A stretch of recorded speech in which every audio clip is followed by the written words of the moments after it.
Koenei te tākaro poro wai, he pōrutu, he ruku, he kauhoi ki te whai piru.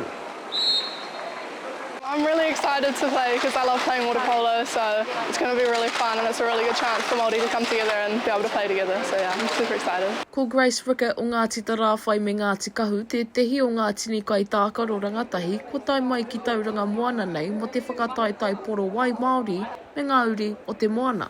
Yeah, I definitely have a passion for water polo. I think everyone who plays water polo has a passion for it. It's such a great sport. I love playing it. Really physical sport, but you get a lot out of it. I do love playing water polo.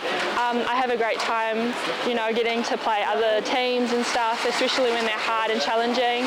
It's really nice to just get in there and play my heart out. Kei roto a Sophie Bernard o Ngāti Kahungunu i ngā kapa poro wai o te kāriti o St Cuthbert's. I te rātau ka puta te ihu o a rātau kapa ki ngā reanga i roto i te whakataitai poro wai ārohe o tā maki. I'm feeling good about playing in this competition. I'm playing with a bunch of friends and I'm so excited to just get in with them and have some fun. We wanted it to be an ongoing thing, so it's our second year at the moment, and yeah, it's grown every year. Well, it's grown from last year, like bigger and better. E hi kakana Aruana Patterson kai whakahaere o te whakataitai ki te whakatupu i te hā kina nei ki ngā hapori Māori me ngā uri moana kia whanake i ngā pūkenga o te tehi tākaro kei ngā taumā heke o te ao. So to bring us all together and share in the same love for the sport, but also meet each other outside of the really intensive competitions that are run over the country, and just to create an atmosphere where anyone can come and be and make it more accessible, as well as trying to get kura and non-players, I suppose, involved in something that's pretty inclusive. My goal in this tournament is to just do well and have fun with my team. Hopefully make a few more friends and, really get to have fun this tournament. 6-5!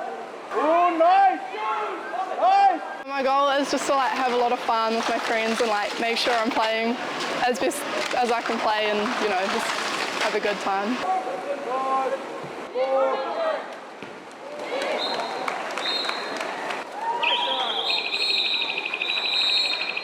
Kua mutu te kapa o Sophie mā te tākaro i tēnei kēmu, ko te mihi ki te hoariri, te mahi mutunga.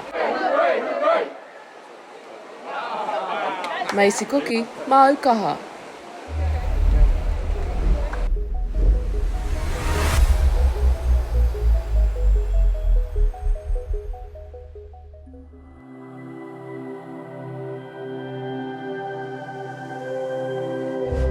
Ko te reo, te take.